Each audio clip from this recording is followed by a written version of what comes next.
Stanford University. All right, let's begin if there are no other questions. All right. What we're going to talk about tonight is the principle of least action. Now, the principle of least action is a misnomer. Which of the words is wrong? The word that's wrong is least.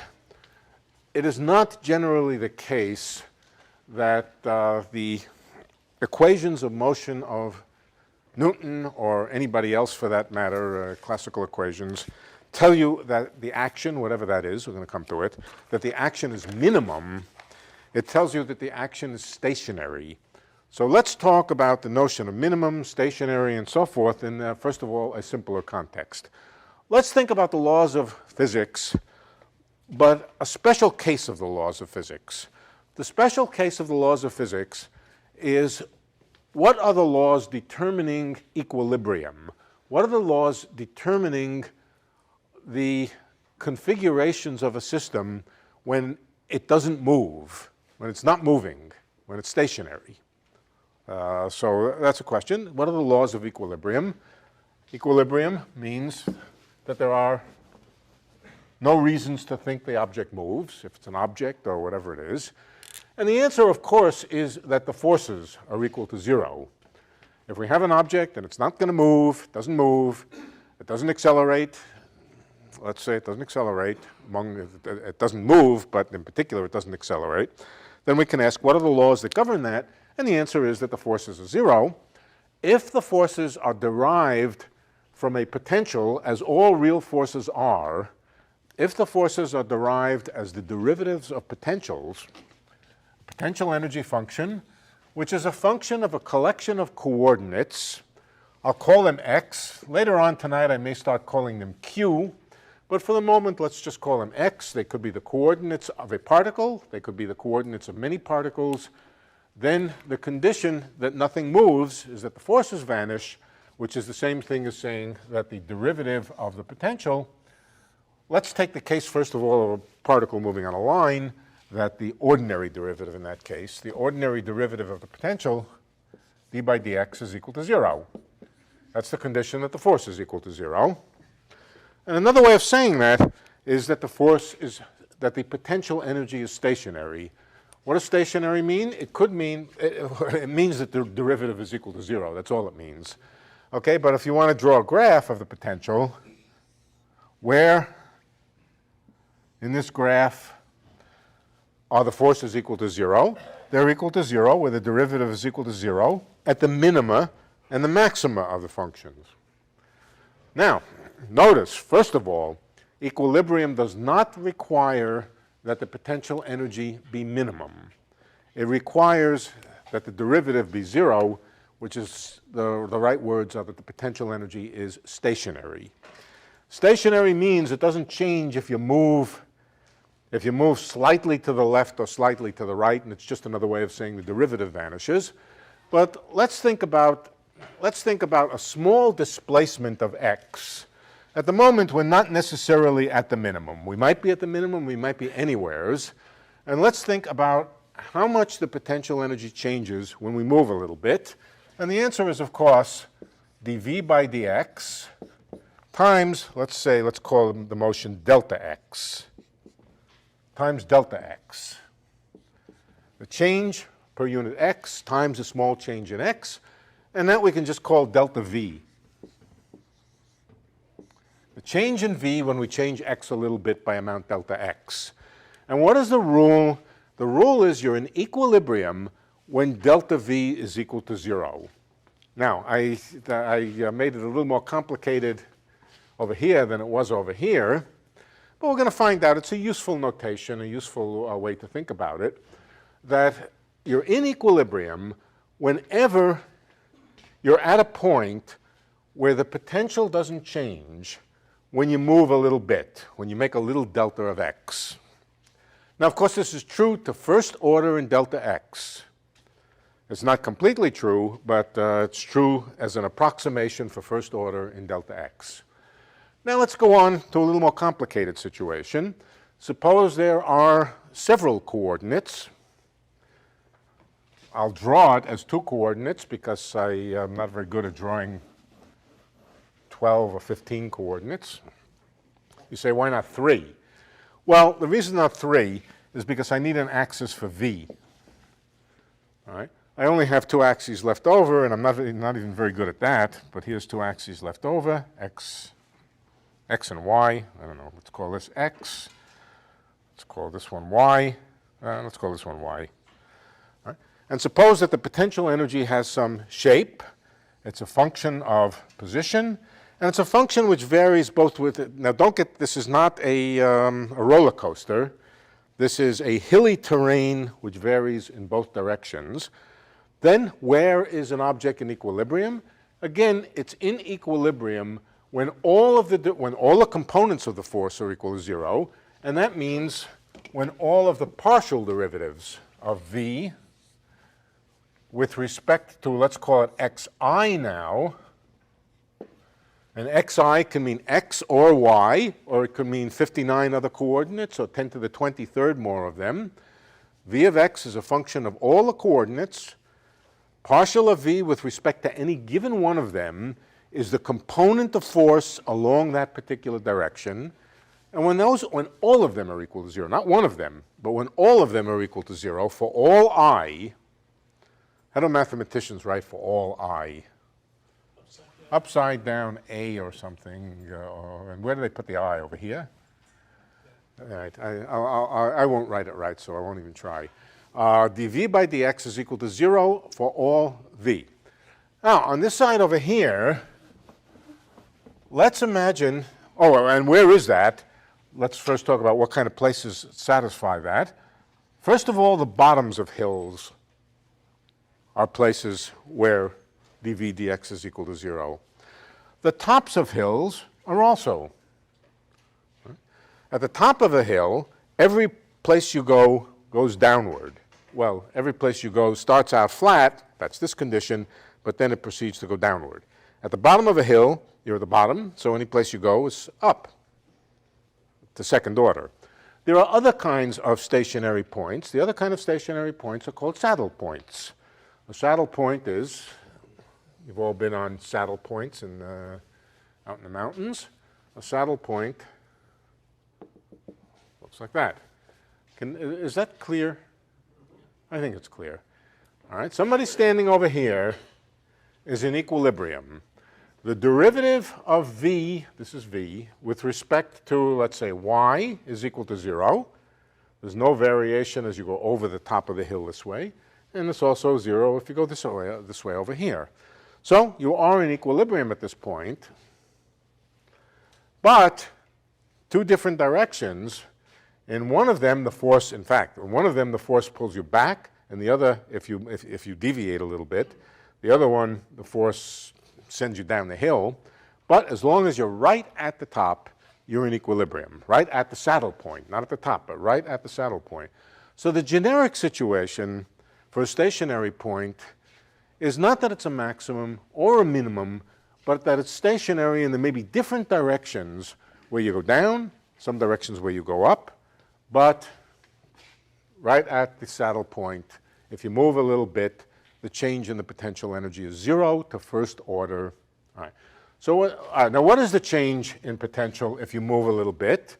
Let's say we change x and y, or however many there are. If there were only 2 coordinates, the change in v would be the derivative of v with respect to x. That's the amount that v changes if you move x a little bit, times delta x, plus dv by dy, times delta y. What this says, wherever you are, you don't have to be at the bottom. Wherever you are, the change in v, if you move a little bit, is the derivative of v with respect to x, times the little change in x, plus the derivative of v with respect to y, times the little change in y. And that we can call delta v. It's called delta v. Delta v, a symbol like this means, it's a little bit of an implicit symbol. It means the change in v for any little motion. It doesn't specify which direction or how much you're moving, but for any infinitesimal deviation from the point in question, this is the change in v. And the condition of equilibrium is exactly the same as it was before, that delta V is equal to 0 for every possible choice of delta X and delta Y. For every possible choice of the variation. That's the condition of equilibrium. And so we can write then that the general law of nature for equilibrium is that the variation of V is equal to 0 for any little motion at all to first order in small quantities. Okay. That's a sort of summary of all of classical physics when equilibrium is, when there's no time dependence. All right, and it's also, just a little bit of mathematics, stationary points. Now, of course, we're not interested in equilibrium only. We're interested in more complicated motions. We're interested in whole motions. We're interested not in finding points that satisfy the equations of motion, but whole trajectories. Trajectories are curves through space and time. They're functions, x of t, y of t, z of t. And the principle of stationary action is a principle that says not that some point is preferred, but a whole trajectory, a whole function. The problem of finding functions which minimize some quantity is this famous mathematical problem. It's called the calculus of variations, and we're going to go through some examples. We're going to go through a little bit of the mathematics of it. It's not very hard. It's pretty easy. There's an analog of this equation, analog of these equations, just a little more complicated. But let me give you some physical and mathematical examples of questions which are answered by the principles of the variational calculus.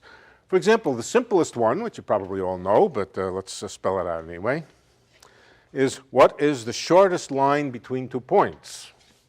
Shortest means minimum. Minimum means stationary. So what does that mean? You pick 2 points, let's say 2 points on the plane. It could be in 3-dimensional space. It could be whatever you like. But pick 2 points on the plane and ask what curve minimizes the distance between them. The distance now is the incremental distance as you move along the curve. It's not this one, that's for sure. And you all know what it is. It's a straight line. Let's see if we can set that question. If not the answer, let's see if we can set the question up mathematically.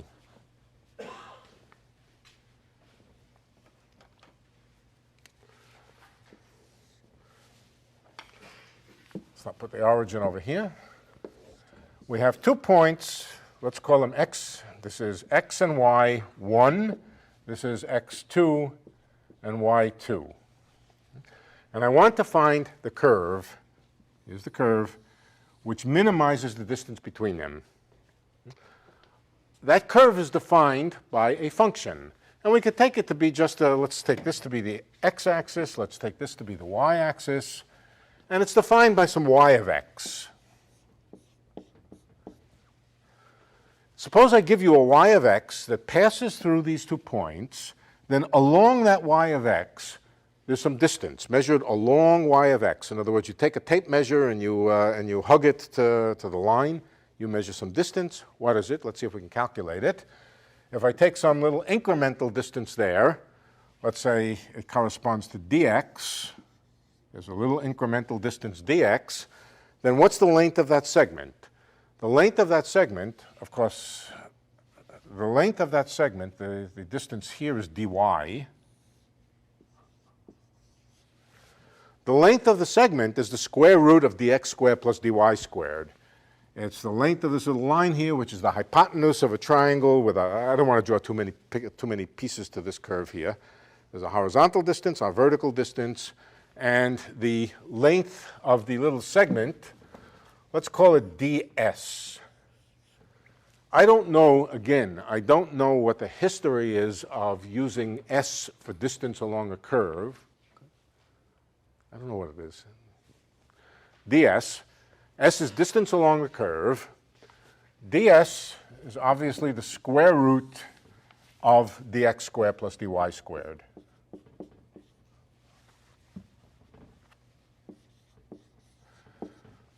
Let me divide inside the square root by dx squared. All right, then I can take out a dx on the outside,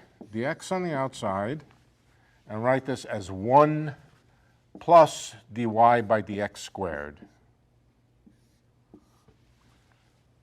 Is that much clearer? All I did was divide in the denominator by dx squared, but that means I have to multiply by square root of dx squared, which is just the dx on the outside. That's the distance in this little increment here. And then what's the total distance from here to here? The total distance is the integral, the sum of all these little incremental distances. And so here we have it. The distance from 1 to 2 is just equal to the integral of this dx. What do I mean by dy by dx? Y is some function of x. Dy by dx is simply the derivative of it. So here's what you're instructed. You're instructed to find the curve that has the property that the integral along it, dx, of the square root of 1 plus the derivative of the function squared, plus the square of the derivative of the function underneath the square root, is equal to the shortest possible length, is minimal.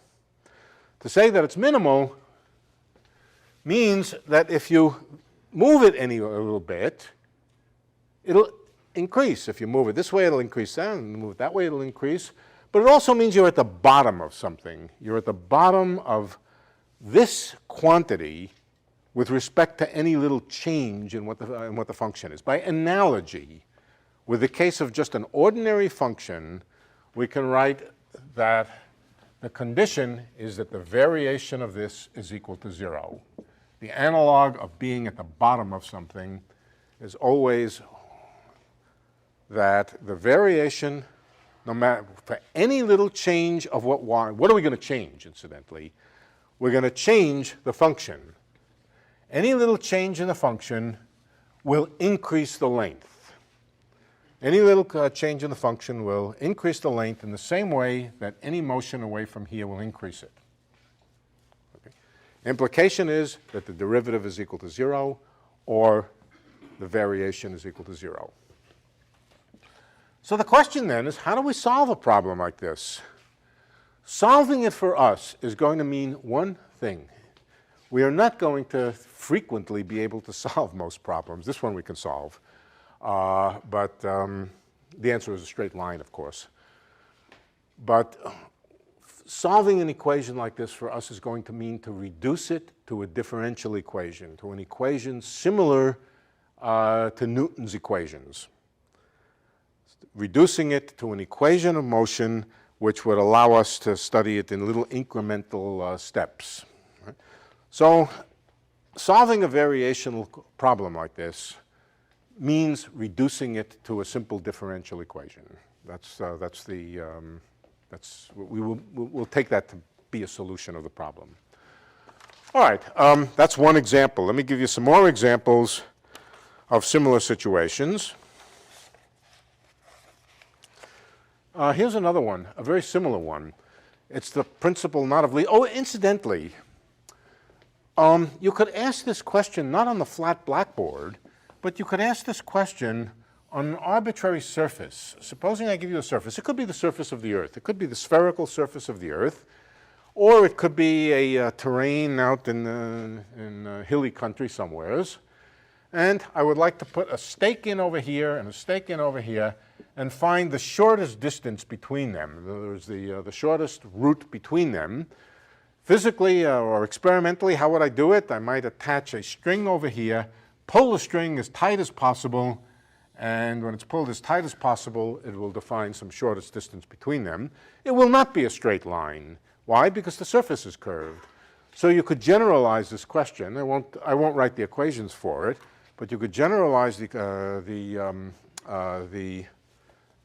equation here, and it would be the same kind of thing. The distance from here to here would be some integral, sum of little incremental pieces, and the condition that it's minimum or stationary would be that its variation is equal to 0. When you do what? When you change the trajectory a little bit. Not trajectory, but the line a little bit. So that's another example. Not the principle, but the problem of finding the shortest path between 2 points. The shortest path between 2 points on a curved surface is called a geodesic. And a geodesic on a flat plane is a straight line. Okay, so we all know this. Let's do another one. There is a physical principle, a law, about light. It's Fermat's principle of least time. What's the path of a light ray between 2 points? Okay. Path of a light ray between 2 points. Now, of course, the answer is a straight line. Why is it a straight line? Because the principle is that it should take the least amount of time. That's the principle. The principle of least time, light rays move in a way which minimize the amount of time to go from one point to another. And if the light ray moves with constant velocity, constant speed, then it's just going to be the shortest distance between the 2 points. But you can imagine situations where light moves with a variable velocity from place to place. Like, for example, neutrinos move faster in Italy than they do but no, we don't need to go that route. Light moving through materials moves with a velocity that depends on the index of refraction. Right? Index of refraction can vary from place to place.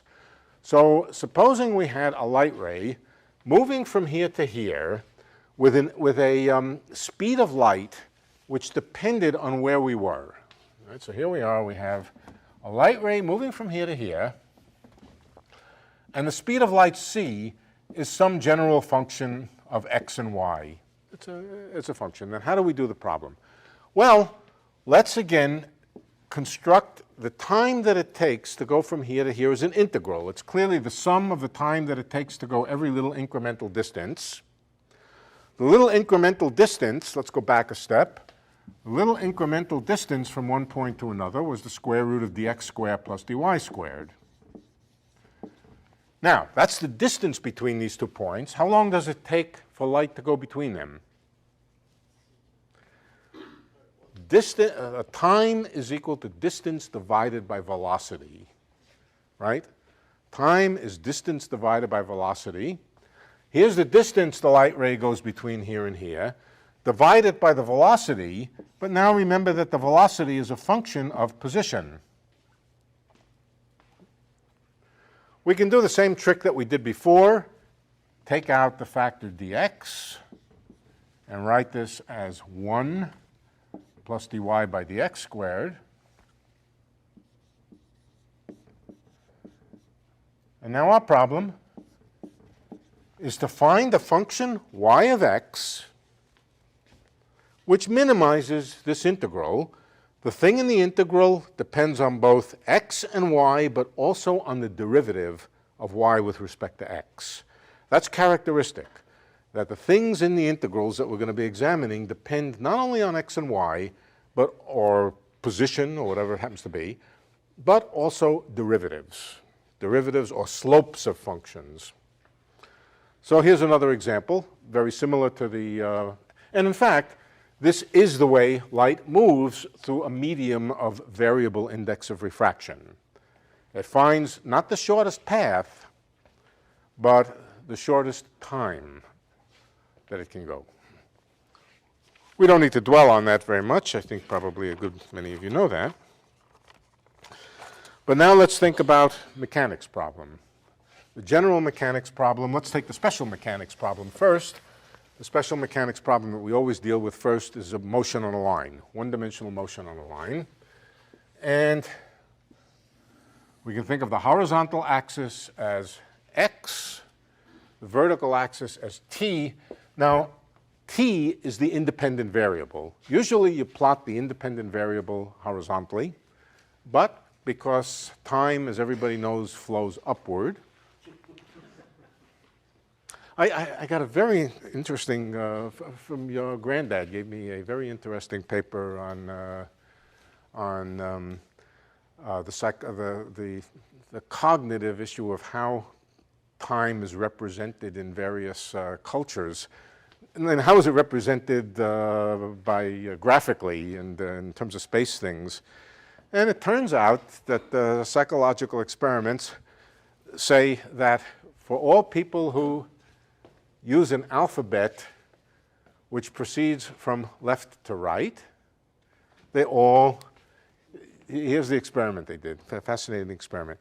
They took a bunch of pictures of people, for example, starting with a child, an older child, same person, old man.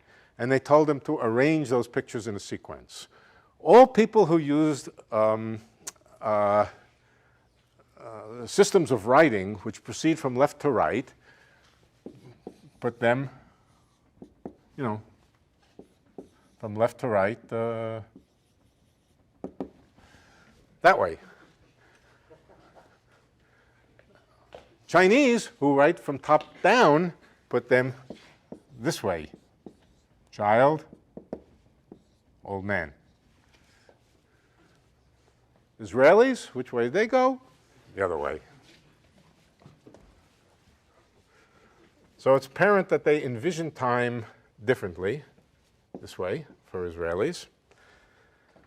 And the only people who go from bottom to top are physicists.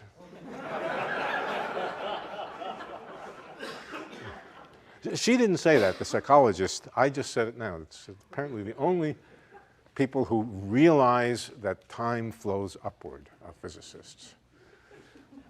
Don't ask me why, I have no idea. But in any case, that's a bit awkward because we also usually think of the independent variable in a graph as the horizontal axis, right? And we like to think of time as the independent variable and position as the dependent variable. What's x of t? All right, so I'm going to turn this graph around. We're going to make this time, this x, and the trajectory of a particle is going to be a curve. Okay?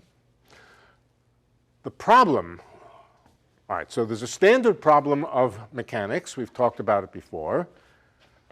If you know the initial conditions, and what do the initial conditions consist of? They consist of knowing the position and the velocity.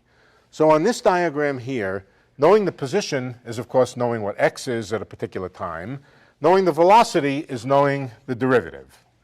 So if you know the position and the derivative at one instant of time, Newton's equations allow you to construct the whole trajectory if you know the forces. You need two pieces of information for each coordinate, a position and a velocity.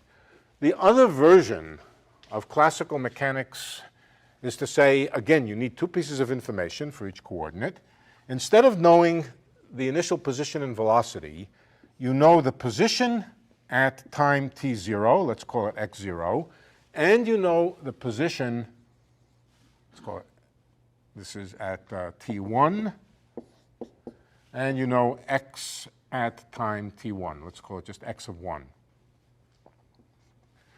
So what you're given then is the location of an object, a particle, or whatever it is, at two different times, and you're asked to fill in the trajectory in between that corresponds to the actual orbit between those 2 points.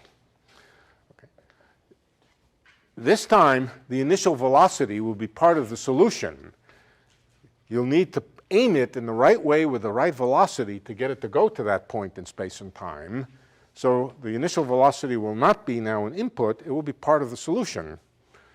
Okay. This is the other form of the problems of mechanics, the problems of all of physics. Given an initial and final configuration, find what interpolates between them. And guess what? The answer in all problems of classical physics is to minimize something. Is to minimize something associated with the path between these 2 points. And in fact, that something is an integral from one point to another, and it's called the action. When I say minimize, I mean make stationary. Minimize, maximize, or otherwise make stationary. Something called the action. It's analogous to the distance between 2 points in space, or the time along a trajectory for a light ray. One other example of a problem of calculus of variations, just to make one more example. is the problem of finding the configuration of a chain, a chain with a weight in a gravitational field. All right. Again, it's pinned down at two places. The two places don't have to be at the same elevation. It's pinned down at two places. The chain itself is a function, and you're trying to find a function which minimizes what? The potential energy. The potential energy. Find the configuration of lowest potential energy or stationary potential energy. Is another one. But all these problems have the character 2 points that are fixed and some integral in between. The potential energy is also an integral. It's the potential energy of each little piece. And some integral needs to be made stationary.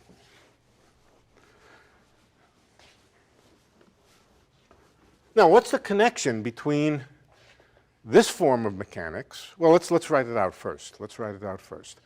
There is a quantity. Let's call it A for action. It is an integral over the trajectory. So we can write it as an integral dt from from t0 to t1 of something that depends on the trajectory. What is that thing? We're going to call it L, the Lagrangian. It's the Lagrangian, and what does it depend on? It depends on, at every point along the trajectory, it depends on the position along the trajectory, and it depends on the velocity along the trajectory, x dot.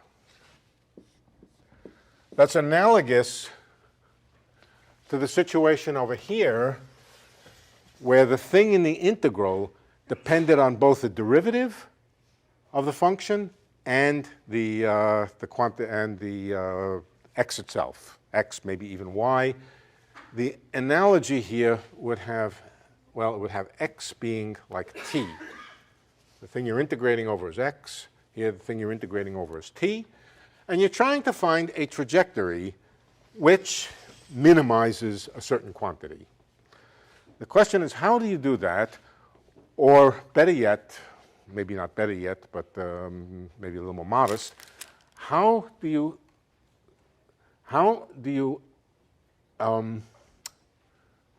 reconstruct this problem as a problem that looks like Newton's equations? That's what we want to know. What's the connection between this form and Newton's equations? All right, so the first thing I'm going to show you is that such problems can always be reduced to differential equations. So let's see how this works. It can always be reduced to a differential equation, and the differential equation has a name. It's called the Euler-Lagrange equation. Now, the equation depends on what L of x and x dot are. L of x and x dot could be many different things. You could put all kinds of functions in there. Each function that you put in gives you a different Euler-Lagrange equation. But nevertheless, this problem, let's write the problem. The problem is to minimize or otherwise make stationary the action.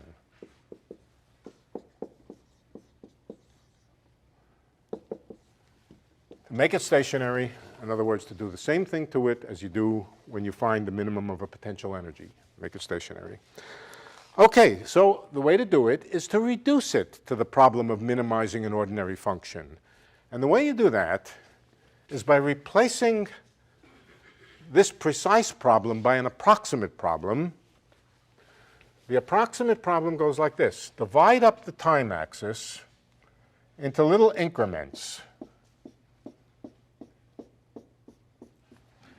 Replace the trajectory.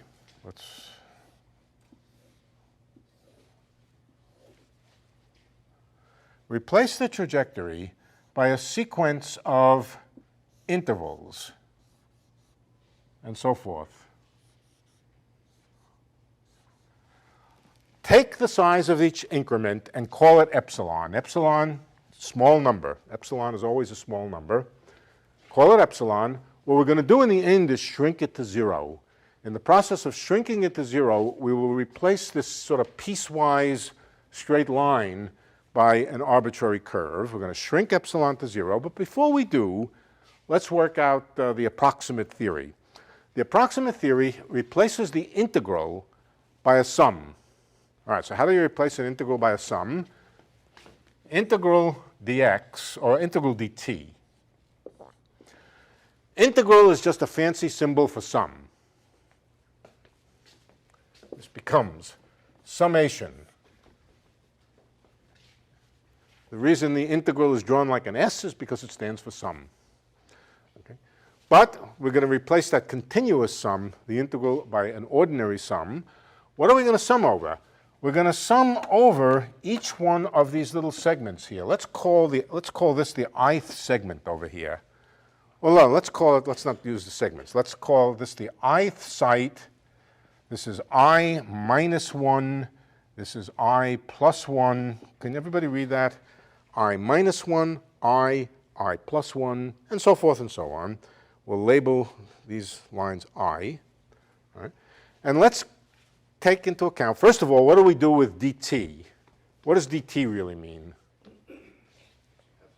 It means this little distance here. That's what it means. It really means that little distance. That becomes epsilon. dt is replaced by epsilon. Now, how about the action from here to here? Well, up on the top, we wrote that it is an integral of that thing called L over there. So we should write L here. L of, let's see how I did it. I want to get it just the way I did it. Yeah. L of what? L of x sub I. That's the value of x at this point over here. That's replacing x over here. Incidentally, what is x a function of over here? X is a function. It's a function of time. It gets replaced by a function or a discrete function of I. All right, so L is a function of I. And what about the velocity? What are we going to do with the velocity? X dot. X dot is the velocity. What are we going to do with it? Well, we're going to replace x dot by the ratio, the slope basically, the ratio of delta x to delta t. In other words, we're going to replace it by, let's see what it is.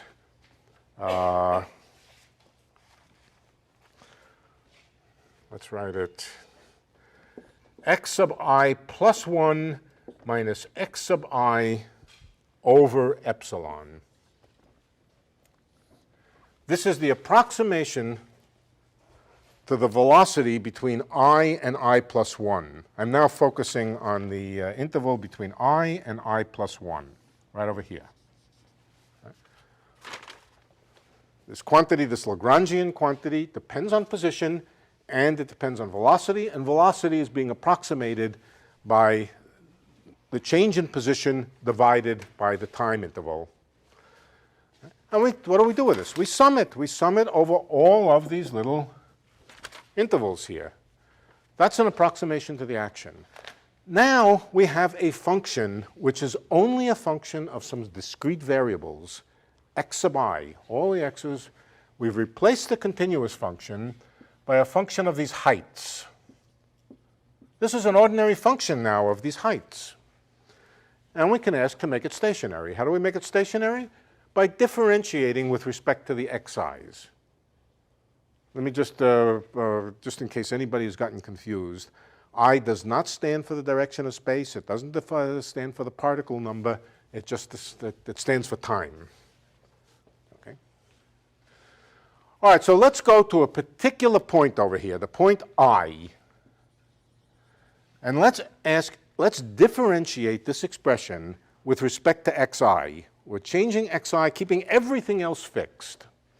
Keep everything else fixed, and we're going to calculate the derivative, the partial derivative with respect to xi, moving this up and down, varying it a little bit, of this expression. Now, it varies for two reasons when you change xi a little bit. It varies because xi varies, but it also varies because if you keep xi plus 1 fixed and vary xi, the velocity changes a little bit. So there's two reasons why this expression changes when you change xi a little bit. We have to take them both into account to get the right thing. So let's blow up the region of interest. The region of interest, here's xi over here. Here's xi plus 1 over here. No, this is ti, sorry. This is ti. No, this is just I. No, sorry. I. Here's xi. Here's xi plus 1. And here's xi minus 1. Xi minus 1. And this is I minus 1. I plus 1. Why don't I bother drawing any more than that? Here's the curve in here. I don't want to draw it flat. Here's the curve in here. The reason I don't need to draw the rest of the curve is because I'm only interested in what happens when I change xi a little bit, keeping all the other ones fixed. So the only terms in this sum which change when I change xi a little bit are these two, the two neighboring intervals. If I change xi plus 1, I have to worry about the next one over. But at the moment, I'm just writing down the change in the action if I vary xi a little bit. I'm differentiating this expression with respect to xi. So let's just focus on these two terms. These two terms are L of xi, I'm rewriting what's there, xi plus 1 minus xi over epsilon plus L of xi minus 1, xi minus xi minus 1 over epsilon. It should all be multiplied by epsilon, but that's not going to make any difference. All multiplied by epsilon. The epsilon is from here. Okay, so I've just selected out these two terms. This one depends on xi over here. This one depends on xi, an interval over. This one depends on the velocity between here and here. This one depends on the velocity between here and here. And I want to differentiate this function with respect to xi. This could be x7. I could be 7, I plus 1, 8, and so forth. Let's differentiate it with respect to xi. Okay.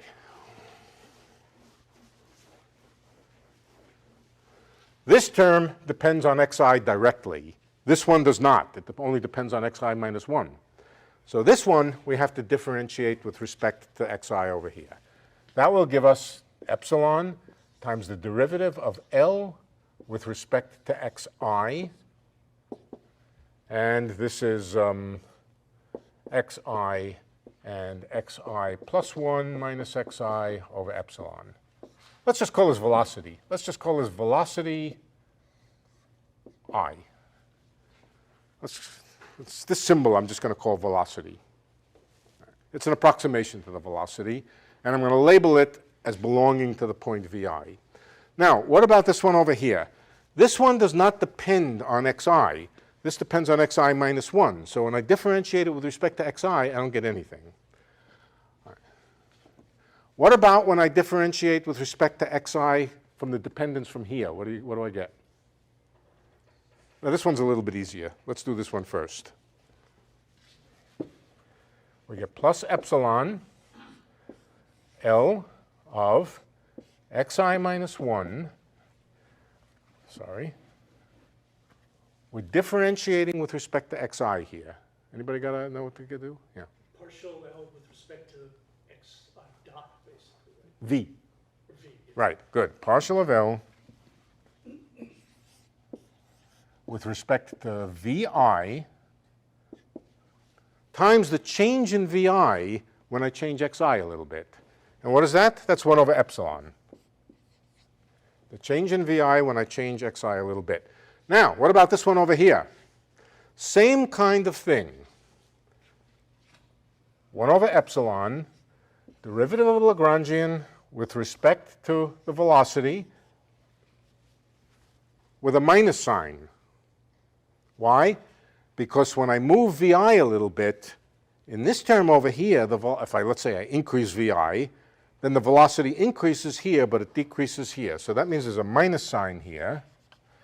And this is the derivative of L with respect to V, but at point I plus 1. This point is moved forward by 1 unit relative to this one over here.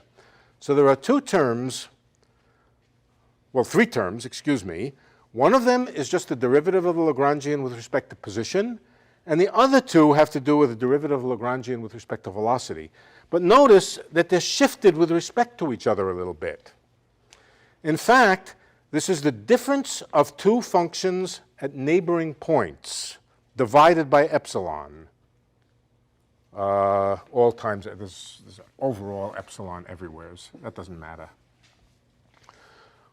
What is the difference of two functions divided by epsilon in the limit that epsilon is small? It's just the derivative. It's just the derivative. The derivative with respect to what? Time.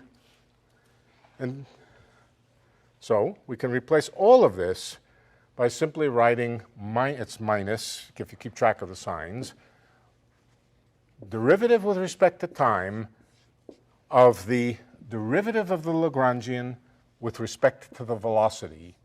So it has two terms, the variation, we can write this now, the variation of the action, when I vary xi a little bit, has two terms. It's proportional to d by dt of the derivative of the Lagrangian with respect to the velocity, which is x dot. And there's a minus sign.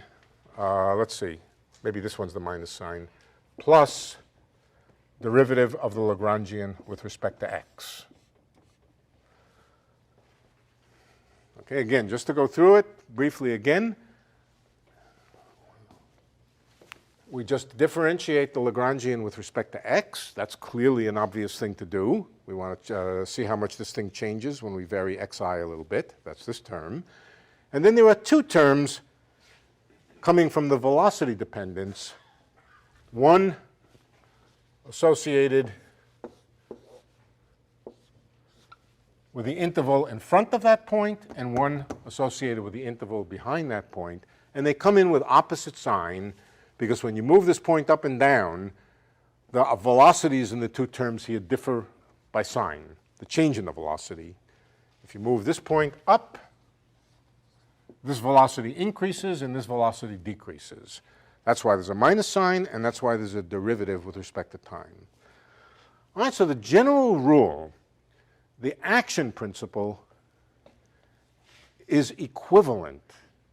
You go to each point, you say the action is really a function of a whole bunch of discrete points. You apply the principle of differentiating and setting equal to 0, and you now have an equation at each time. At each time, this equation has to be true. What is the equation? It has to be equal to 0. Differentiating the action with respect to xi and setting it equal to 0, that makes the action stationary. This is the general form of Lagrange's equations, the Euler-Lagrange equations. Let's write them down here. If anybody gives you a Lagrangian, you simply spit out the answer. It's a machine. Given a Lagrangian, you spit out, or the machine spits out an answer, and the answer is simply a differential equation, d by dt of partial of L with respect to, let's call it x dot, is equal, this one came with a minus sign, this one came with a plus sign, so it's just equal to partial of L with respect to x.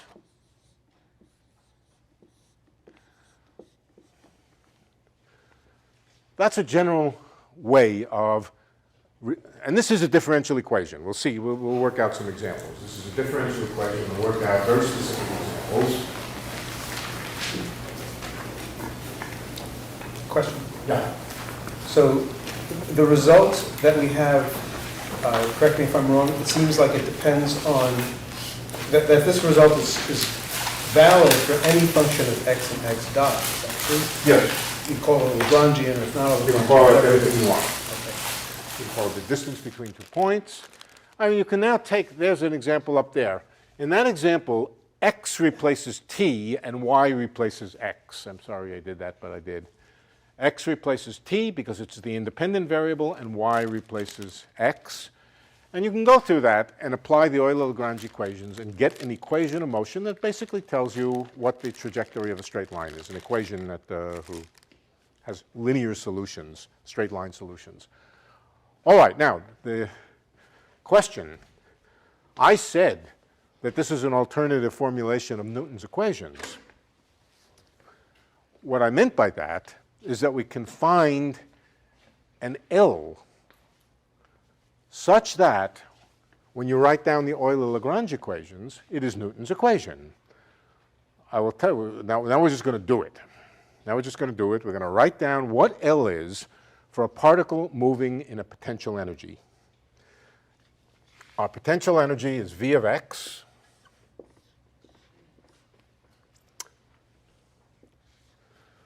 Another thing we need is the kinetic energy.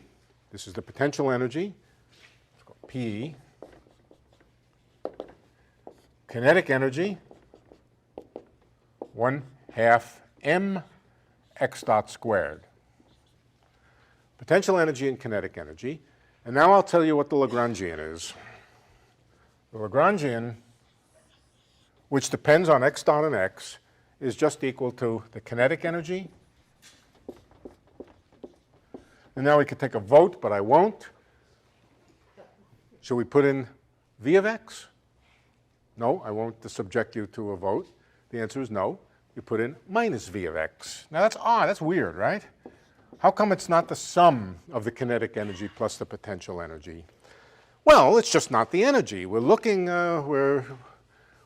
for something which will have the property that when we apply the Euler-Lagrange equations, we get Newton's equations. The only thing we can do now is to apply the Euler-Lagrange equation and see that it really is Newton's equation. Okay, so what's partial of L with respect to x dot in this formula?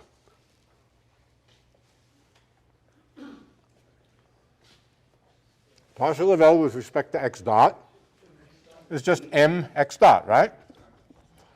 In fact, it's the momentum. And that's a good thing to remember, that partial of L with respect to x dot is what we usually call momentum. That's going to recur and recur and recur, and it's going to be our general definition of momentum. Is there an x double dot in that? We still have to differentiate with respect to time. So far, I just wrote partial of L with respect to x dot. Now it says differentiate it with respect to time. So this is going to be x double dot. Okay. What about dl by dx?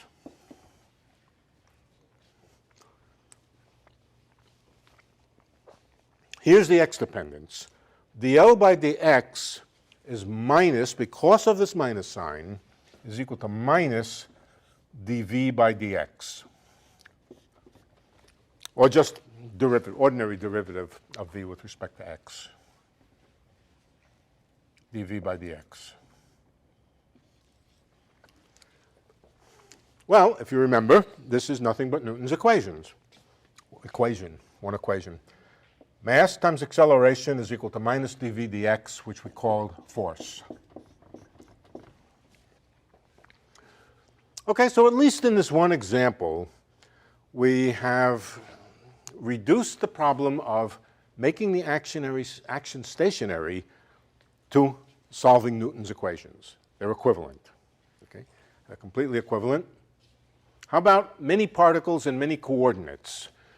If there are many particles and many coordinates, that means that the x space here is many-dimensional, things coming out of the blackboard, but the trajectory is still just a curve.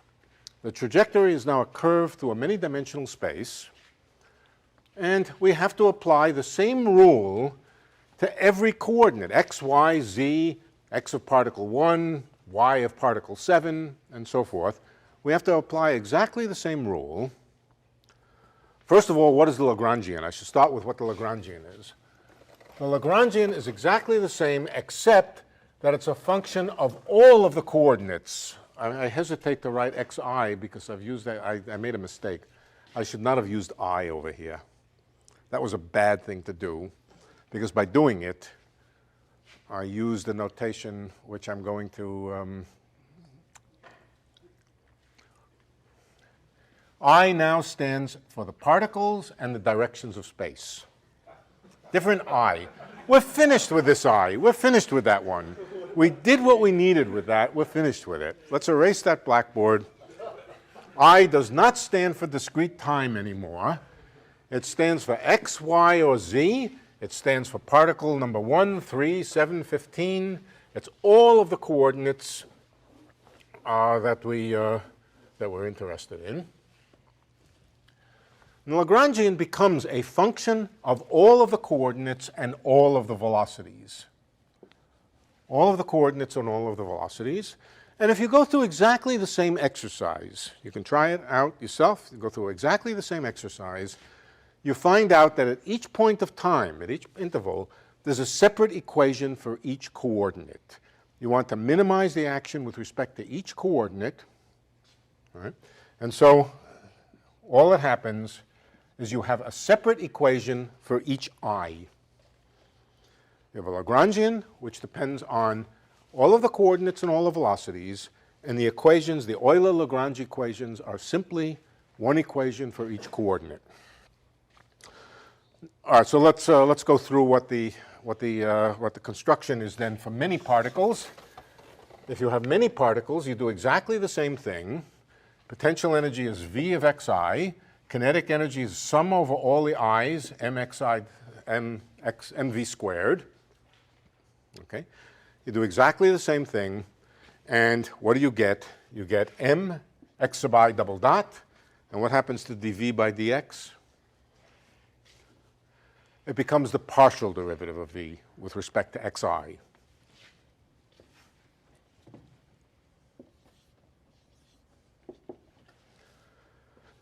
When you vary things with respect to xi, you get things coming from the velocities and things coming from the explicit dependence of v on xi. And what is that? That's just ma is equal to the ith component of force. Now you can see why this had to be minus here. If I would have made it plus, I would have gotten, instead of Newton's equation, I would have gotten mass times acceleration is minus the force.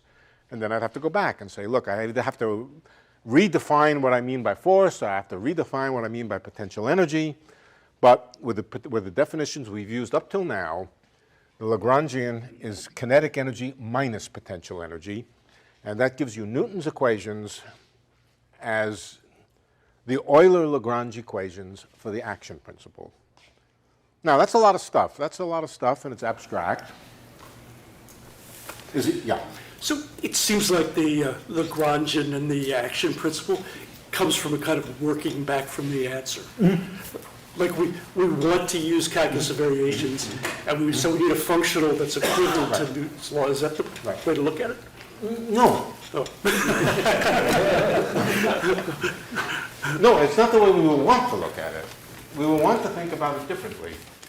What we want to think is that the specification of a Lagrangian is an extremely neat packaging of the laws of physics for a particular system. That the Lagrangian, one function of all of the coordinates, which is built out of the kinetic and potential energy, but one function packages all of the laws of physics for that system. So really, I want you to think of it the other way, that the given is the Lagrangian. It's the way physical problems are packaged, and the calculation calculates for you the equations of motion from the Lagrangian. So physicists usually think about the Lagrangian as given, and whenever a new law of physics of some kind is being speculated about, it's never speculated about by writing down the equations of motion. You speculate because it's more convenient, it's simpler, there are fewer unknowns. You speculate about what the form of the action is.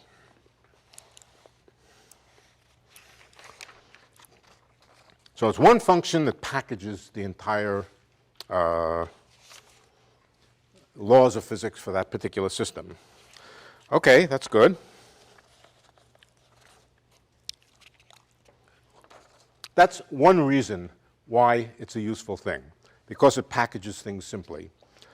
The other reason is because it's an extremely good tool for changing variables, for changing coordinates. We have written down the laws of scones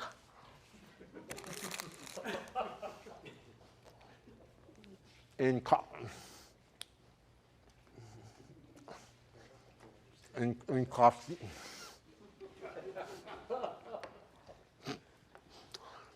In Cartesian coordinates.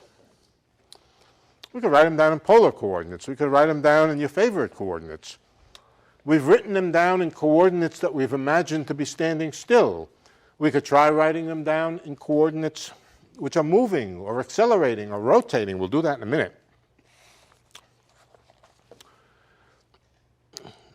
It's complicated to rewrite all of Newton's equations directly in, for example, rotating or other kinds of coordinates. It is a lot easier to rewrite the Lagrangian or the action in an arbitrary coordinate system, and then once you have the Lagrangian, you can construct the equations of motion.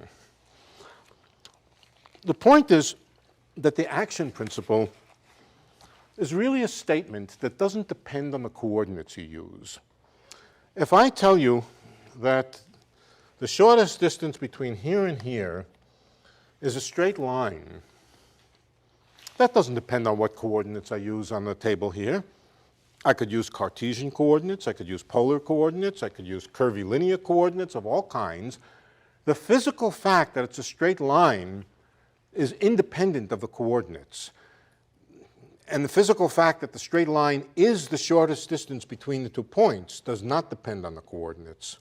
So when I say a straight line is the shortest distance between 2 points, that's true in any coordinate system. The action principle in the same way is true in any coordinate system. If you change coordinates, the form of the equations of motion change, but the actual value of the Lagrangian doesn't. So we're going to do some examples of that type. I don't know, maybe we're up to that now. All right. So it's an extremely convenient tool for changing coordinates. Let me give you the first example. The first example is taking a simple particle and this is a terribly complicated problem, in fact.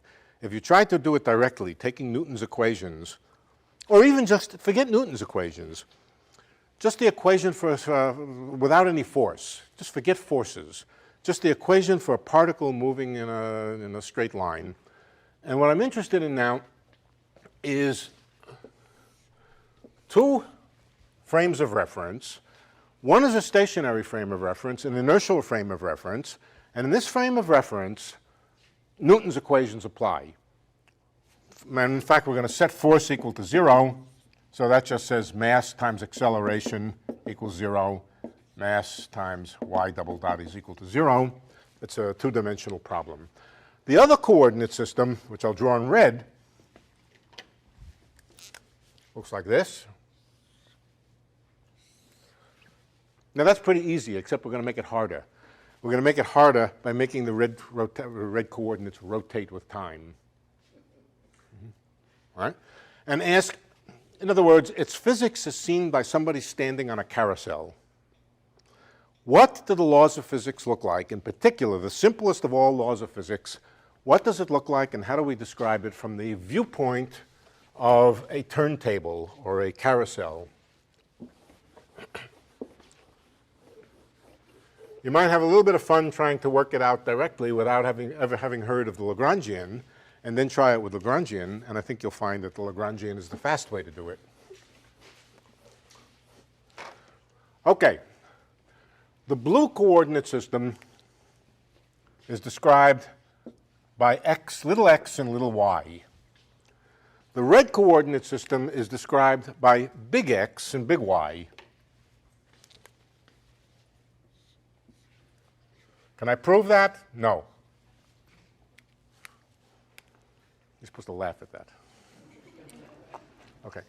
The angle between the x-axes is theta, but theta depends on time. In particular, theta is going to depend on time like omega t. In other words, it's a uniformly rotating coordinate system. You can set omega t equal to theta if you want temporarily. And now the question is, what is the coordinate transformation between the big coordinates and the little coordinates? I'll let you work that out. I'm going to give you the answer. The answer is little x. I'm going to write little x and little y in terms of big X and big Y.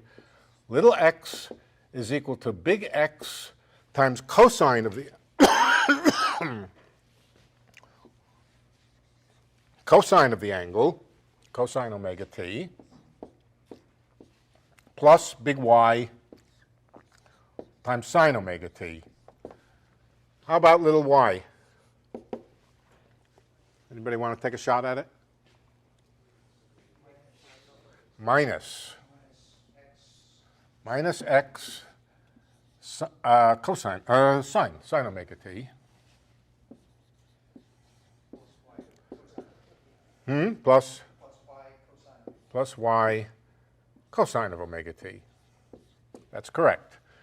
You can check this. You have to sit down and do a little bit of coordinate change. This doesn't depend on the fact that the coordinate system is rotating. If you just call omega t theta, you'll see that this, and experiment around with it, you'll find out that this is the way two-dimensional coordinates change if you rotate by angle theta. All right, now here's what we know. We know in the little coordinate system, let's give them names. Let's not.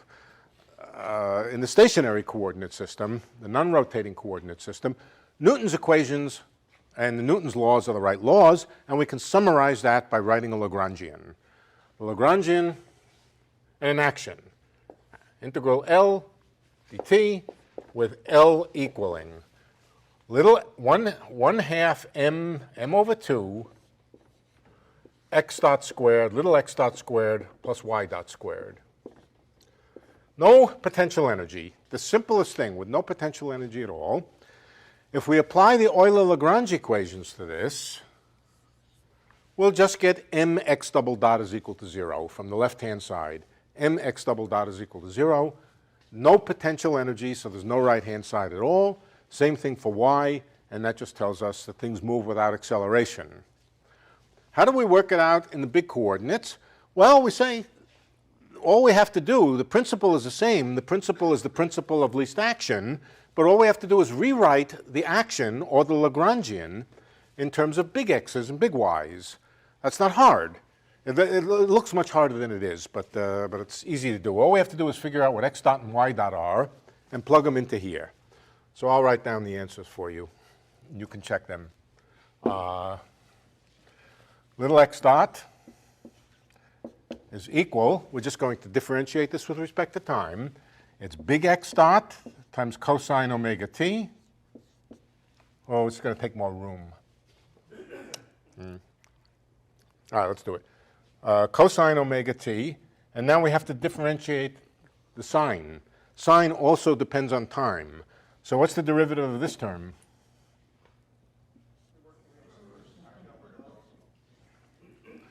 Am I making a mistake? Oh, sorry. We're doing this one. Yeah. Yep, we need a factor of omega x,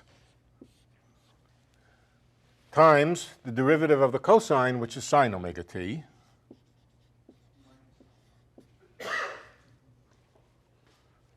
I think I have the sine. Here's the sine, right? Good. Now we have to differentiate this. Oh, it's plus y dot sine omega t, and then plus omega y cosine omega t. Straightforward differentiation of x with respect to t. You do the same with y. You do the same with y, and then you calculate x dot squared plus y dot squared. It looks a bit messy, but it's really very simple. It takes just a little, essentially by inspection. And I will tell you what it is. We're rewriting the Lagrangian in terms of the big coordinates. You have to use over and over again cosine squared plus sine squared is 1. For example, well, let's just see what's in y here. There's going to be another term in y dot. I'm not going to write it all down. I'm just going to write one term. Y dot is going to have minus x dot sine omega t, right? Plus all sorts of other stuff. What happens when I square this one? Sorry, when I square this x dot squared plus y dot squared, little x dot squared plus y dot squared, I'm going to get big X dot squared cosine squared and big X dot squared sine squared. That adds to 1. So I can be pretty sure there's going to be an m over 2 times big X dot squared. Likewise, when I square y, where's y dot? When I square y dot squared, I'll also get a big y dot squared. And both of these will multiply sine squared plus cosine squared, which is 1. Now, the next type of term which appears will be what happens when I square this term over here. This is going to have an omega squared, an x squared, and a sine squared omega t. I will also find in here an omega squared, x squared, cosine squared omega t. Just spend a few minutes with it. So what I'm going to find is, I think it's plus omega squared. What you get is dot, well, let's see, this x dot by this y over here. Cross terms with x dots and y's, and y dots and x's. The last term that you get, and that only has 1 power of omega in it. So that's, I think, plus or minus. Let me just see what the sign is. Plus omega times x dot y minus y dot x. All the variables on the side are the rotating coordinates. That's what you get. As I said, it looks much harder than it is. I don't want to go through the algebra because I make algebra mistakes all over the place, but this is what you get. No sines and cosines left over. They all come in the pattern, sums of squares, or they just cancel. Okay, so this is what you get. Now, what do you do with it? You say, principle of least action. We think of this as the Lagrangian. The rule is principle of least action, and so we apply the Euler-Lagrange equations to it. Let's work out the Euler-Lagrange equation for x. I think I can, well, let's put this up. Put this up, pull this down. Just you need the other parentheses or a bracket outside. Yeah. There's an m over 2 multiplying this, and there's an m over 2 multiplying this, and there's a plus sign. Yeah, from the m over 2, that's exactly right. Okay. Also, aren't those Y's capital Y's? Yeah, they are. Everything's capital on the side. Sorry, I see.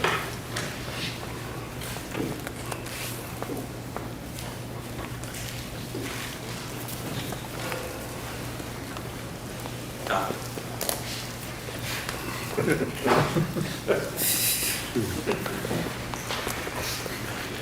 Before we do the Euler-Lagrange equations, let's just look at this for a minute. First of all, if omega is 0, if the coordinates are not rotating at all, omega equals 0. This just looks like the good old Lagrangian for x and y. And what are we going to get? We're going to get that things move in straight lines in the capital XY coordinates. Of course they are, if the coordinate system is not rotating. Now let's forget for a moment this term over here and look at this term. This has the look of a potential energy. It's a function of x and y. Remember what we normally would write. We would normally write that the Lagrangian is equal to t minus v.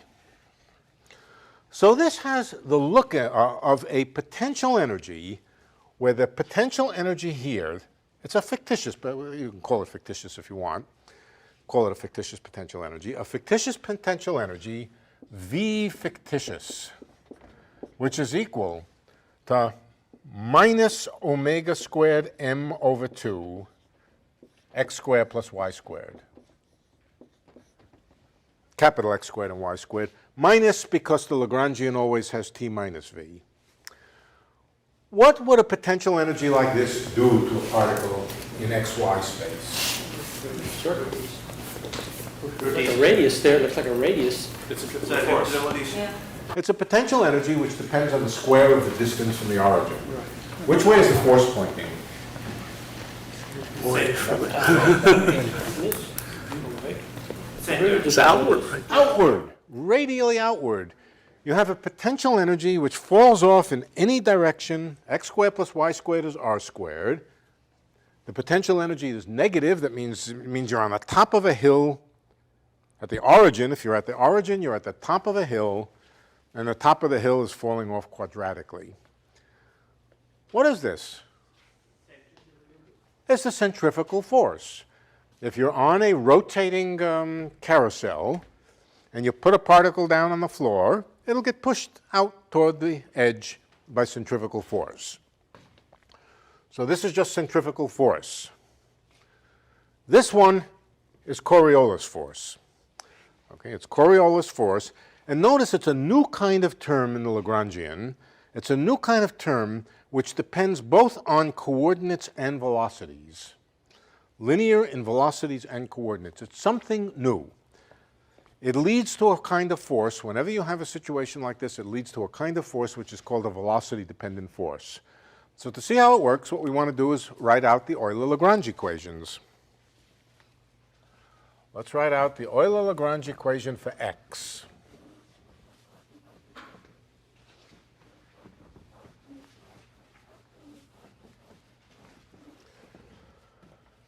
We start with partial of L with respect to x dot. What is that? Mx dot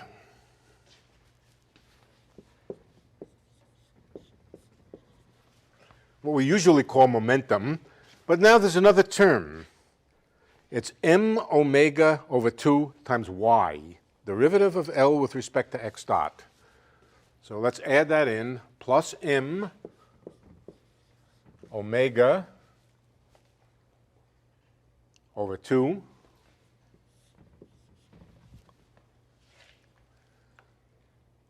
times y, right? Did I get that right? Now, what are we supposed to do with this? We're supposed to take d by dt of it. What does that give us? mx double dot plus y dot. And what does that equal? It equals the derivative of the Lagrangian with respect to x. Does it depend on x? Yeah, you bet it depends on x over here. So there's an omega squared m times x. And it depends on x over here. That's minus m omega over 2 times y dot. Plus or minus? Oh, sorry, wait. We're supposed to set this equal to this, right? Yeah. Partial of L with respect to x dot equals partial of L with respect to x, equals. And what's the other term? The other term should be plus m omega over 2 y dot. Comes from here. Differentiating with respect to x gives us m omega over 2 times y dot. Now the sign, do I have a sign mistake? Yes, I have a sign mistake over here, coming from this sign over here. Okay. Now this doesn't look too familiar, but I can make it look more familiar by saying, look, this is what I call acceleration, and this is ma. Let's put everything on the other side. Let's put everything on the other side and call it the fictitious force. What does a fictitious force have? It has omega squared m times x. What is that? This is the x component of acceleration.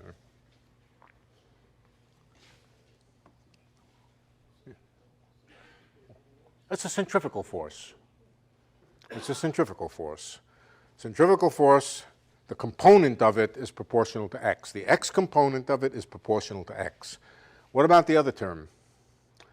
The other term, they add minus m omega y dot. And now we have something truly new. We have a force on the right-hand side which is proportional, it's the x component of force, which is proportional to the y component of velocity, or minus the y component of velocity. Okay. It's a velocity-dependent force. It's called Coriolis force. I'm not going to go into why hurricanes work and to show you how the details are. Just what I'm mainly interested in is showing you how the action principle makes calculations like this easy and fast. What about the y component of equation? It's m a sub y, or m a y, y double dot, is equal to omega squared m times y. This is capital Y, and then plus m omega x dot.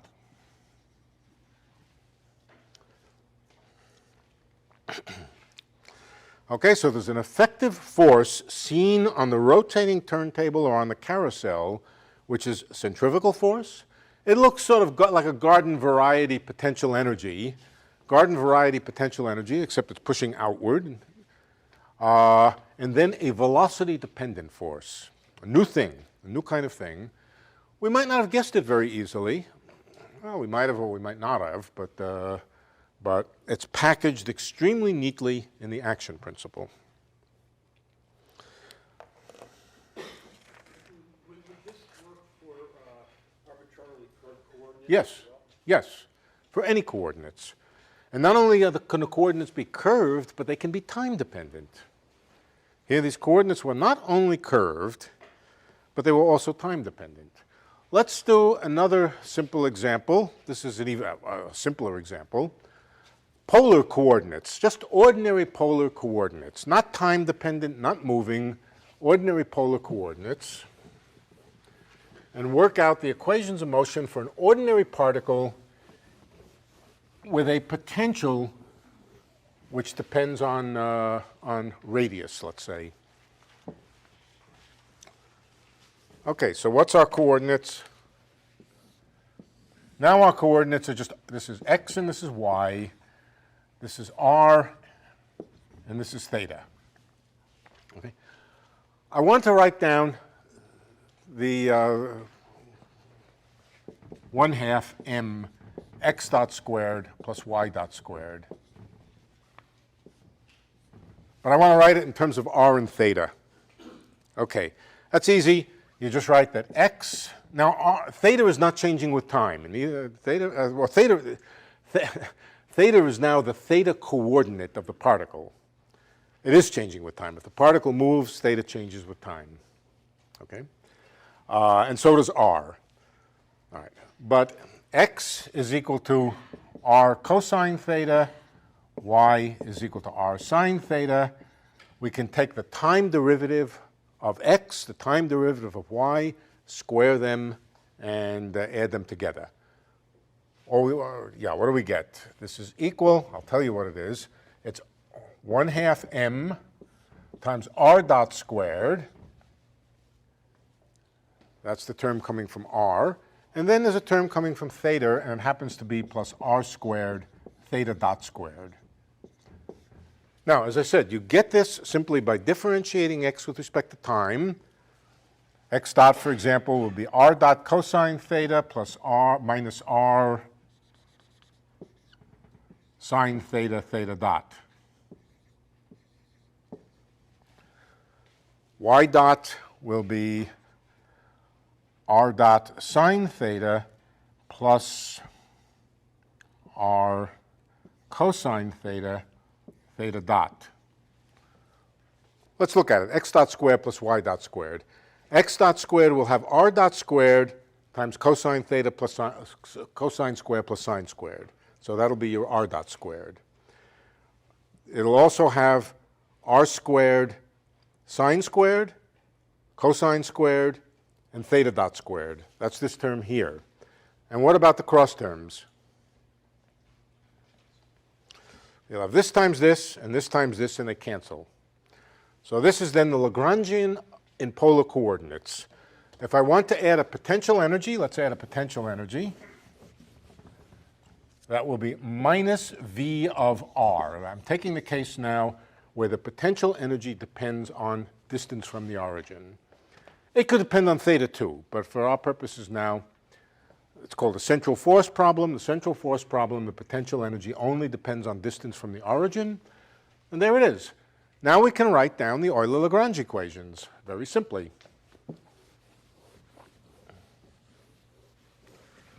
Okay, the Euler-Lagrange equations are now for r and theta. R and theta are our new variables. So what is the Euler-Lagrange equation for r? You start with partial of L with respect to r dot. R is replacing one of the x's. And that's, sorry, there's an m here, isn't there? That's mr dot. And that's it, right? That's partial of L with respect to r dot. We have to differentiate this with respect to time. That gives us mr double dot. What is that? That's the radial acceleration. And it is equal to the sum of two terms. The first term is the derivative of Lagrangian with respect to r contains, looks like it's equal to m r theta dot squared. And then from here, minus dv by dr, derivative of v with respect to r. What do we have here? First of all, you might have guessed this in the first place. This is the r component of force. R component of acceleration, r component of force. What is this thing over here? It's again a centrifugal force. It's a centrifugal force not because the coordinates are rotating, but because the particle itself may be changing theta. As the particle changes, as particle is moving around, whipping around, it also experiences a force outward proportional to theta dot squared. So that's the r equation. What about the theta equation? The theta, this is of course, tells you how r changes with time, but you have to know what theta dot, you have to know what theta is doing. So the question then is, what is theta doing? To find what theta is doing, you work out the Lagrange equations for theta. All right, so that's d by dt of partial of L with respect to theta dot. That's the left-hand side. And what does that give? That gives m r squared theta dot, right? d by dt of m r squared theta dot. And what's it equal to? dl by d theta.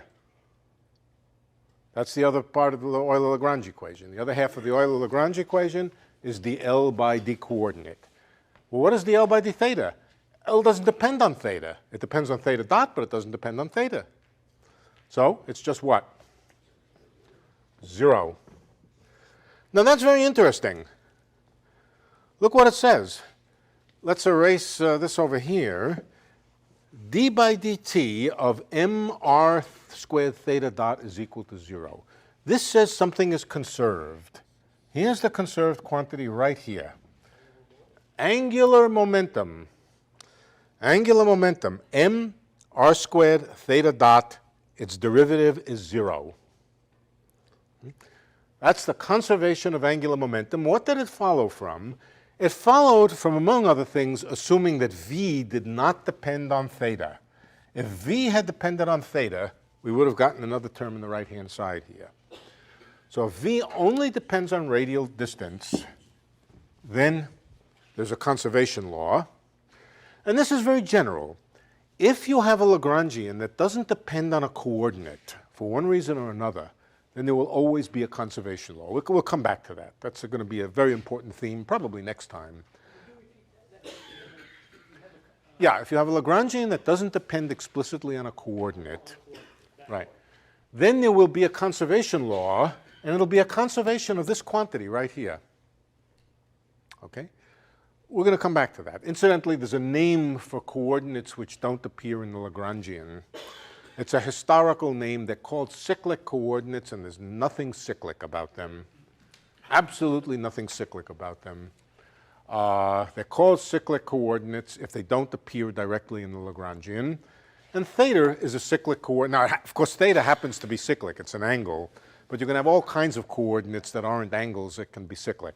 Okay, it's a bad name, but it is the name that goes with them. Whenever there's a cyclic coordinate, there is a conservation law. And the conservation law happens just because there's no right-hand side. There's a d by dt of something with no right-hand side, and so it's conserved. The thing which is conserved, partial of L with respect to velocity. Okay, but now that, just to go a little bit further, we can now say, look, I can't tell you what the angular momentum is. The angular momentum is determined by initial conditions. Whatever the initial condition was, it determines some angular momentum. Angular momentum is usually called L, but whatever it is, it doesn't change with time. So this tells us then,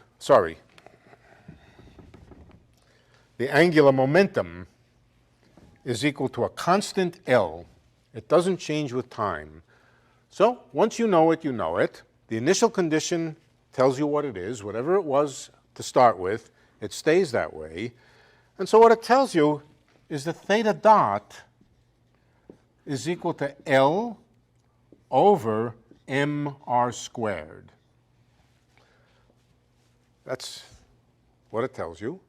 We can plug it into here. We can plug it into here. I'll let you do that. Just plug into this equation here, theta dot equals this, and you get an equation just for r. You've figured out what theta is doing. The conservation law has told you what theta is doing, and now you can plug it back into the equation for r. Okay, the central points here, what are they? The central points are, number one, Lagrangians package problems in a simple and minimal kind of way. One function of all the coordinates and velocities completely determines all of the equations of motion. Number two, the Euler-Lagrange equations are a very, very efficient tool for changing coordinates. One way of saying it is that the Euler-Lagrange equations are invariant on the coordinate. They take the same form in every coordinate system. If it's minimum, and it doesn't matter what coordinates you use. So they're an efficient tool for changing coordinates. And number three, the idea of a conservation law coming when a certain coordinate doesn't appear in the Lagrangian. Okay, do we have any questions? There must be many. Or exhaustion. Is there another motivation or meaning for the Lagrangian that captures some aspect of the system? Is there another? Try a little more harder. Well, is there an independent reason why you would arrive at the Lagrangian other than that it's the right thing to put? Oh, yes. It's called quantum mechanics.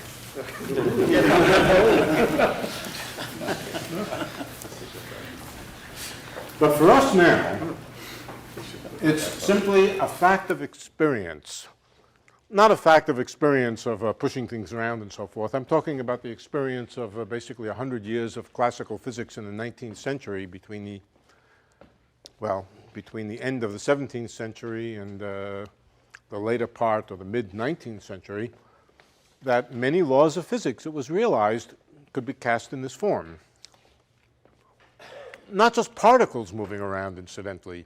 Waves, electromagnetic fields, everything you can think of is cast in this form.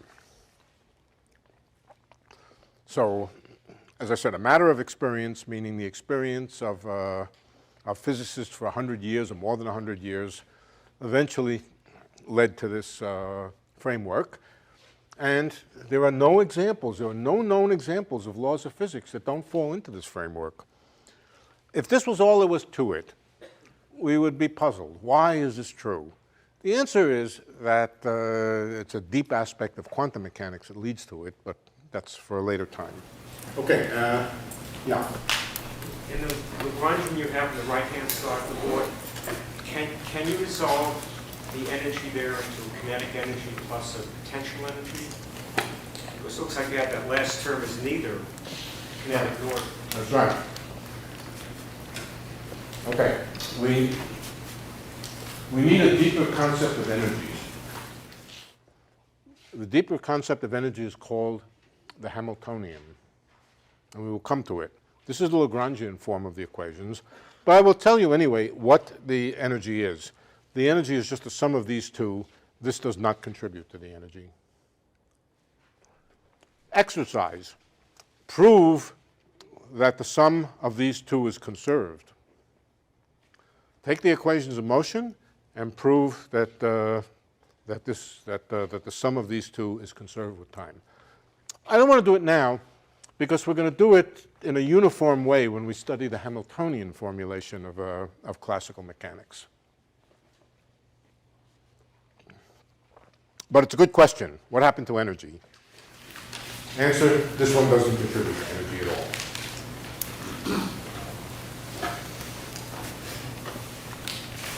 All right? Question. If you know you're describing a object curving to a trajectory. Curving? Yeah. Yeah, and with Lagrangian in it, what if that curvature is caused by a gravitational field? Well, first of all, we're not thinking about general relativity. True. Right. If we want to do, all right, gravity is all set up for us here. All we have to do is remember what V is for a gravitational field. What is a gravitational field of a massive object? M, little m, the mass of the object, times big M, the mass of the gravitating center, times G over R. Well, not for general relativity. No, but we're not doing general relativity at the moment. General relativity is a long way down the line.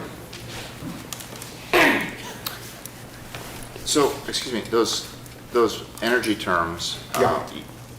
You stated earlier they're from fictitious forces. So are no, that's the kinetic energy. So are those fictitious energies?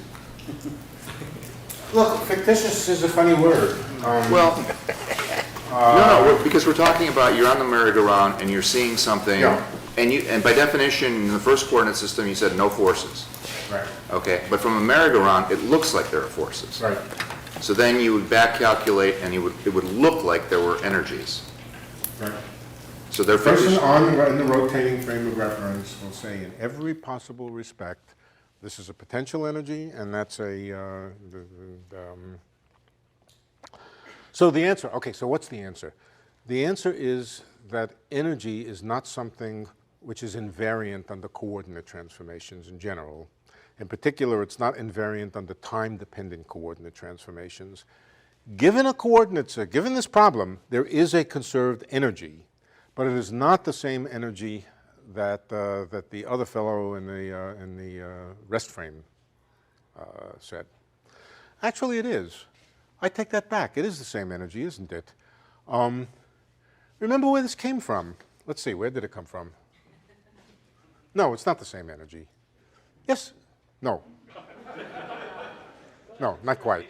No, it's not. It has no energy in the rest frame when you're in this rotating frame. Yeah. That's right. It could be, you could, that's right. You could have a particle at rest in the, let's see, what do we want to do? A particle at rest in the rotating frame. Now, it won't stay at rest in the rotating frame, but somebody could be holding it. If they were holding it, it would have no kinetic energy. Well, no. The particle's at rest in the stationary frame, and how does it look from the rotating frame? Oh, it moves around in a circle. Right.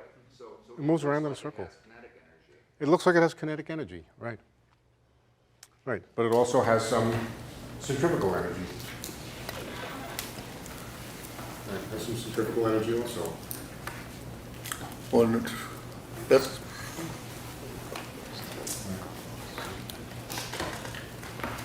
True. But that term gives it no energy. There's no energy there. Yeah, so energy is another subject. Energy is not a terribly natural object in the Lagrangian formulation. It's a very natural object in the Hamiltonian formulation. We'll come to it. Anything else?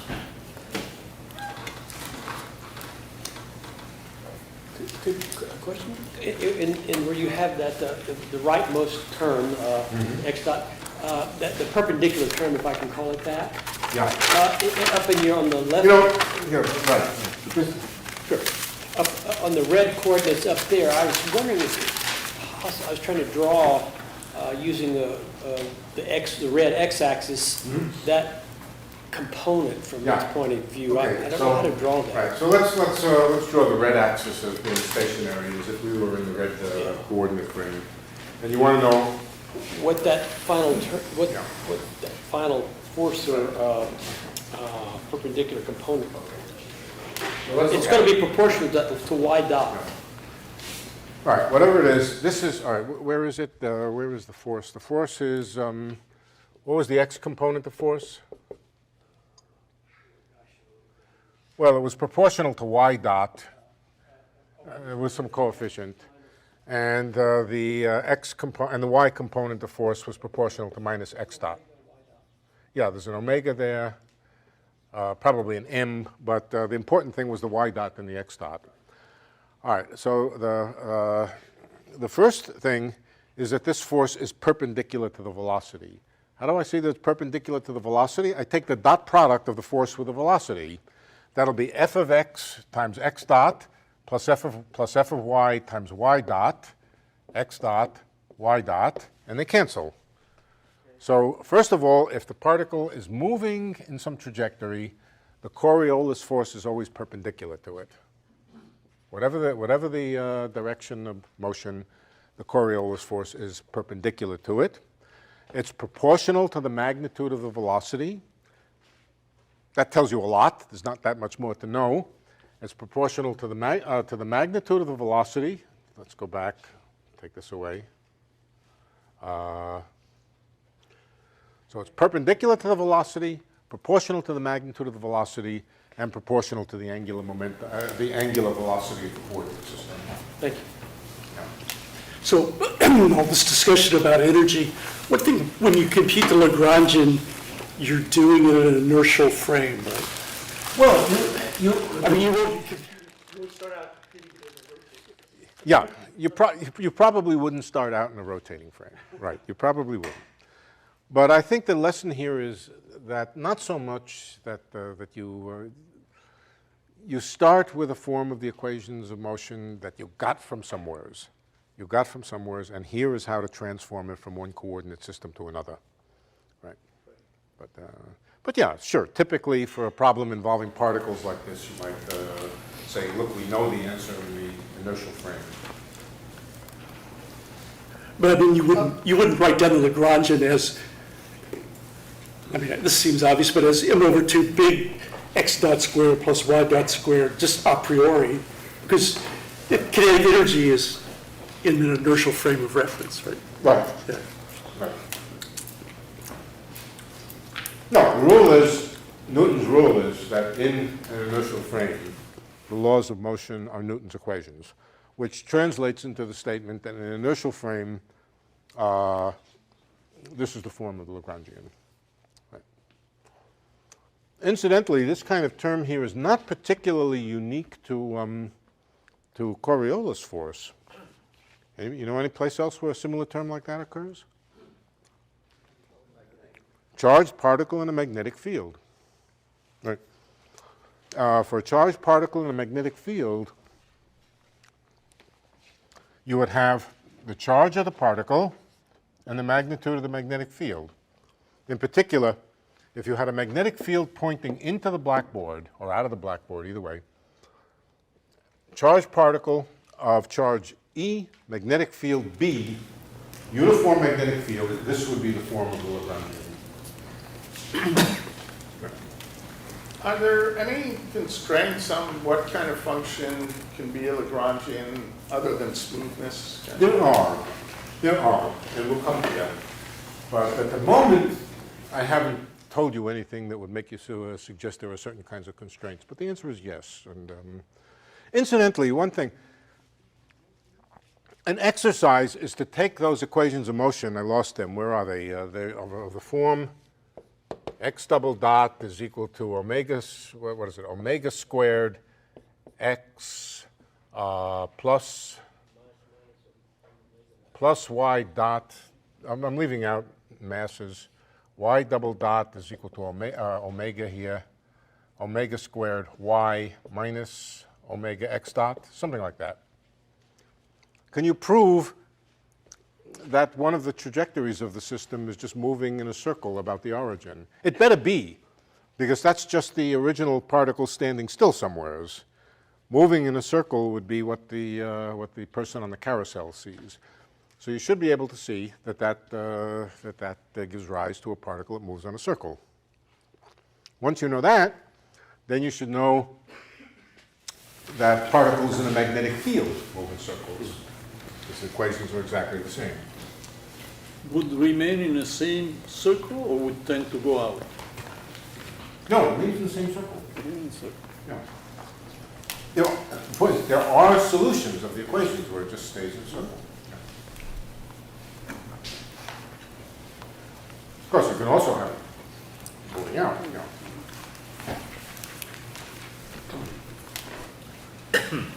Without this term, it wouldn't move out. This term, which is important. A divergence, though. A charged particle moving in a circle. I remember a In a long... magnetic field. Let's say not in a magnetic. Let's just say some force is making it move in a circle. Okay. And I remember a long, long time ago, something about physics says that that's unstable. It's going to radiate energy and collapse. It'll spiral into the origin. Okay. It's somewhere here. These are the equations without taking into account radiation. Radiation is another story. Okay.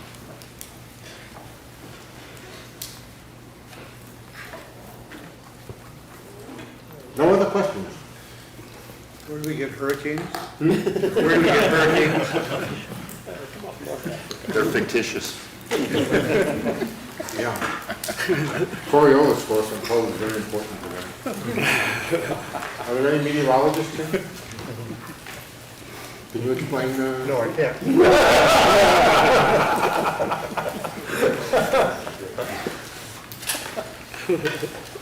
So this framework is thought to cover everything, Yeah. correct? Everything classical. But an analogous framework would be thought to cover everything else as well. Everything that we know about, yes. So if somebody came across some principle of physics that you were not able to cast into this Lagrangian formulation, that would be like a revolutionary Absolutely. thing. Right. Because it comes from quantum physics and that can't... Now, there are phenomena which look like they come from equations which are different than this. For example, just the phenomena of a particle moving through a viscous fluid. But the reason why these equations don't look like the right equations is because you're ignoring the degrees of freedom of all the molecules and everything else. As far as we know, and we certainly know about molecules and atoms and all that sort of stuff, everything in nature, when everything is taken into account, falls into this pattern. General relativity, Maxwell's electrodynamics, the standard model of particle physics. And, you know, these days when a particle physicist is, or a particle, any kind of physicist is interested in trying out new laws of physics, trying out new equations and so forth, the usual pattern is to write down a Lagrangian, and then from that derive the equations. Now that's not to say someday somebody may not discover something else. It looks unlikely, but at the moment, the action principle is extremely general. For more, please visit us at stanford.edu.